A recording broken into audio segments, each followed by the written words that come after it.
सत्संगत जी, प्यार से कहना धन निरंकार जी। कपूरथला के स्टेडियम में जहाँ आप सब सत्संग के लिए एकत्रित हुए, और जब ये 2 साल पिछले कोरोना के उससे पहले जो दासी की विज़िट थी, तब भी इस तरह का ही समागम आयोजित होना था, पर वो नॉर्म्स बदल गए और पब्लिक गैदरिंग बंद हो गई। तो सत्संग भवन में ही आप सबके दर्शन जहाँ हुए, और आज इस रूप में ये जो सिर्फ इस शहर के ही नहीं, आसपास वाले शहर से भी सभी आए हैं, और मन में भाव यही उद्देश्य लेके आए हैं कि संतों के दर्शन होंगे, एक अच्छे वचनों को ग्रहण करके जीवन में उतार कर अपने जीवन के भावों को बदला जा सकता है। और ये सत्संग की महिमा इतनी कि एक जीवन में जब ये परमात्मा के दर्शन हो जाते हैं, फिर यही परमात्मा हर एक में नज़र आता है, और ये ब्रह्म ज्ञान जैसे जैसे मन में उतरता है, वहीं ये समझ आ जाती है कि हर कोई संसार में अपना है। फिर ये ऊंच नीच भेदभाव के फ़र्क ख़त्म हो जाते हैं। इस संसार में एक दूसरे के प्रति सिर्फ़ और सिर्फ समर्पित भाव, ये सत्कार, ऐसे गुणों से युक्तिमन हो जाता है। दिल इतना विशाल कि हर एक को अपनाता है।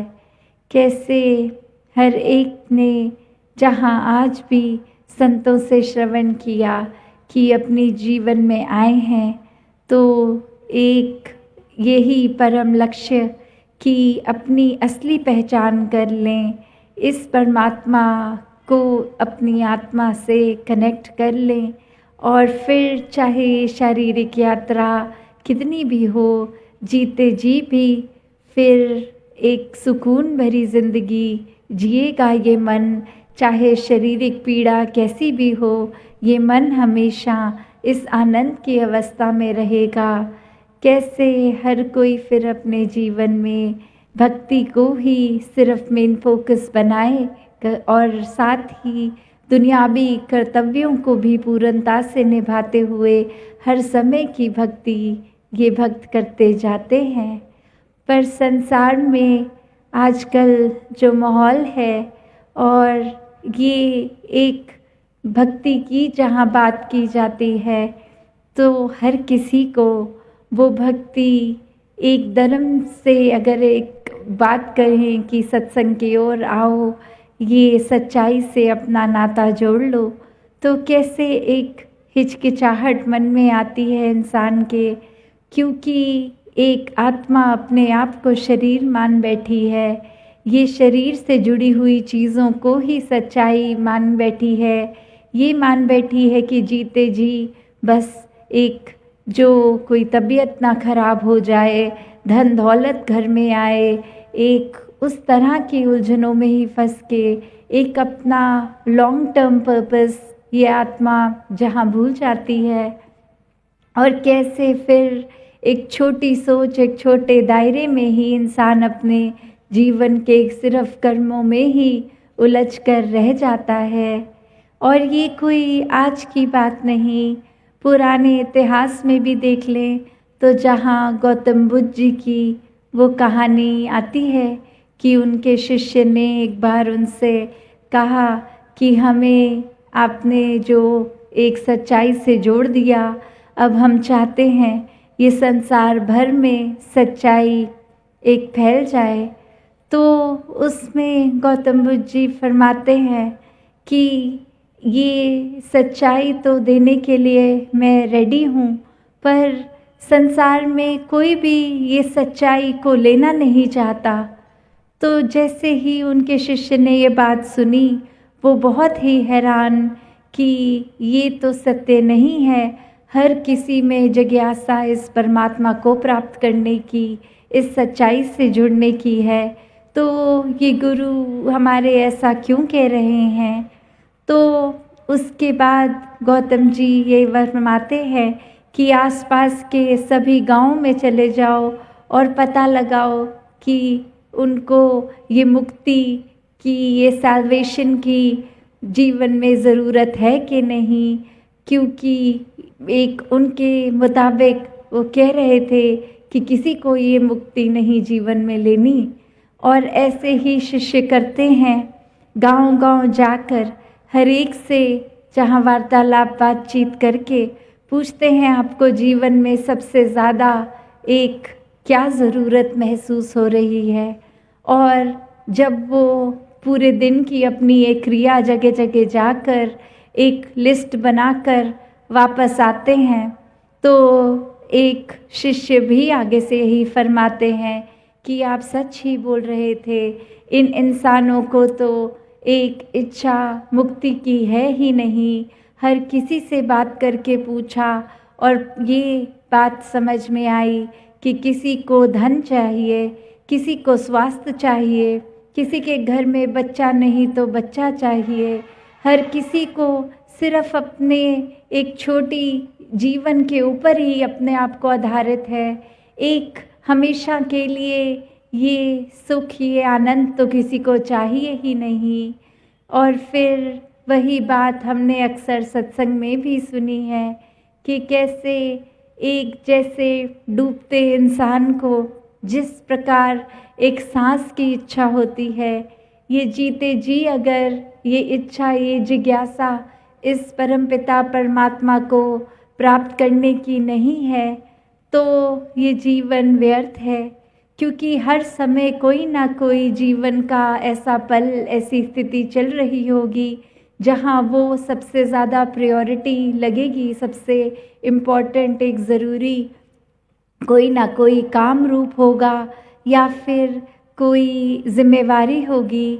और हर समय फिर ये ध्यान जाता है कि बाकी ज़िंदगी पड़ी है, कभी भी अपने मन को आध्यात्मिकता की ओर जोड़ना है तो ये बहुत समय पड़ा है, बाद में कर लेंगे। अभी ये जो कुछ हमारे कामकाज ज़रूरी हैं, अभी तो युवा अवस्था है, बाल अवस्था है, पूरा बुढ़ापा पड़ा है इस प्रभु परमात्मा के गुणगान गाने का, तो अभी इस सच से जुड़ने की कोई ज़रूरत नहीं है। पर वहीं ये इंसान जिस किसी को भी पूछ लें कि क्या आपको पता है आपके जीवन में कितने श्वास लिखे हैं, तो उसका जवाब किसी के पास नहीं।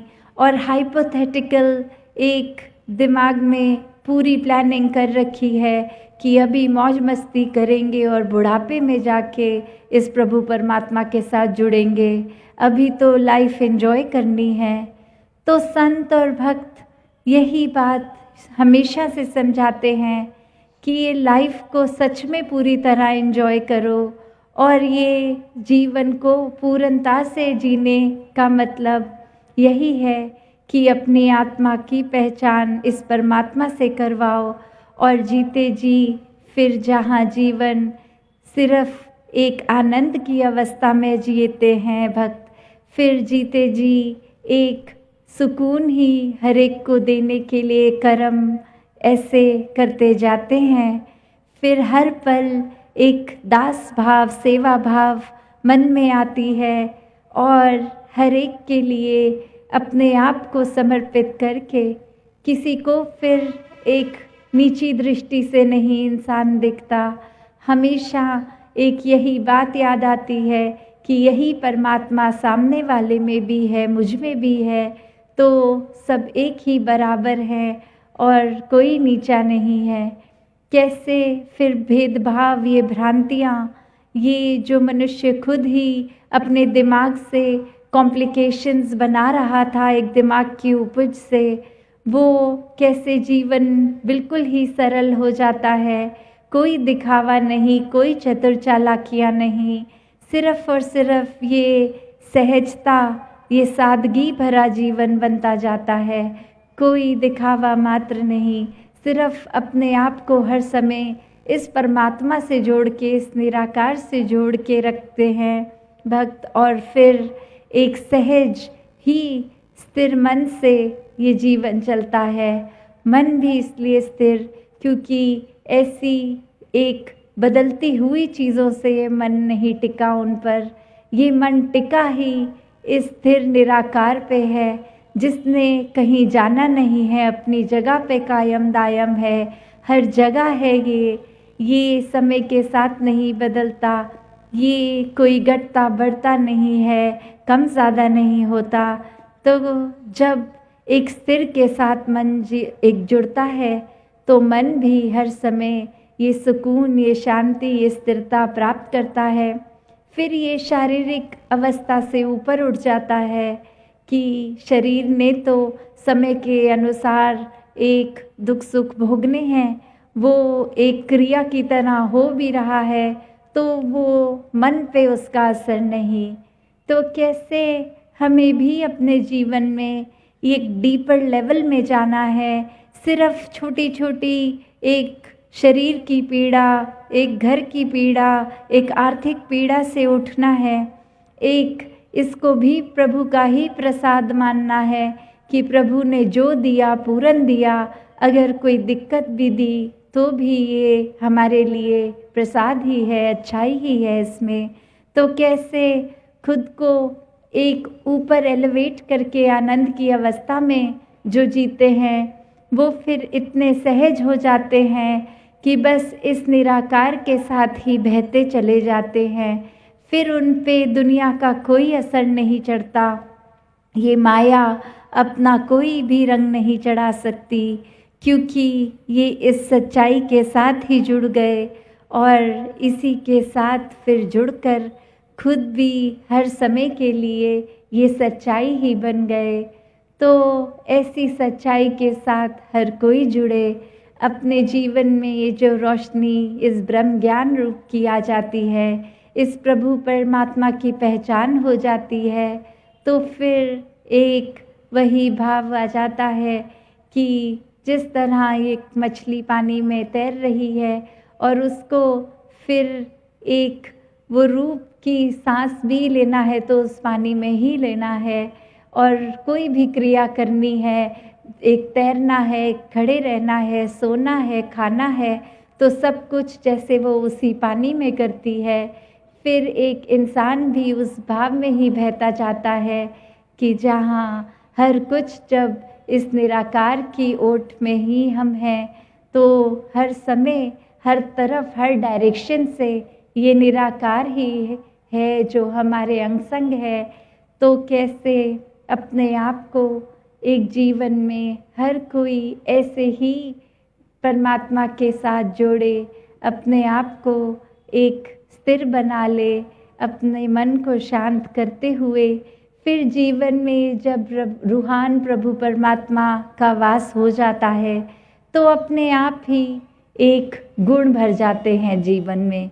ये जीवन फिर बिल्कुल ही एक मानवीय गुणों से पूर्णता से भर जाता है, एक जहाँ इंसान भी हम फिर नेक बनते चले जाते हैं, जितना ज़्यादा इस रूहान ताकत से, इस दातार प्रभु परमात्मा से जुड़ जाते हैं। तो अपने मन में जैसे जैसे हम निराकार का वास और करते हैं, वहीं ये सेवा, सुमिरन और सत्संग जो बार बार आज हम सुन रहे थे कि ये तीनों का जो इम्पोर्टेंस है, वो फिर वही कि मन भी और इस सिमरन द्वारा इस दातार से जुड़ता है। सत्संग आके वचनों को श्रवण करना, आसपास संतों के साथ बैठना, एक उनकी चरण रज लेना, एक जीवन में इतने एक पॉजिटिव चेंजेस आ सकते हैं जब संतमति वालों के साथ विचरण करें। और सेवा भाव भी सिर्फ फिर सिलेक्टिव नहीं हो जाता कि ये मेरे जानकार हैं, मैं इनके लिए सेवा करना है, ये घर परिवार के हैं, इनके लिए सेवा करनी है। नहीं, फिर तो मन एक फ़र्क ही नहीं देखता कौन घर का है, कौन बाहर का है, सभी अपने हैं। ये अपनत्व का भाव दिल में आ जाता है। फिर समर्पित होके पूरे संसार को बिना किसी भेदभाव की नज़र से एक सिर्फ और सिर्फ अपनेपन से ये सेवा, सत्कार, आदर, प्यार किया जाता है। इस परमात्मा के साथ एक जो हो जाते हैं, फिर वो इस परमात्मा की बनाई हुई दुनिया, सृष्टि हर एक से एक रस होकर ही, समदृष्टि से ही फिर वो पेश आते हैं। तो दासी और समय ना लेके इन्हीं शब्दों से आपसे आज्ञा चाहेगी साथ संगत जी। धन निरंकार जी।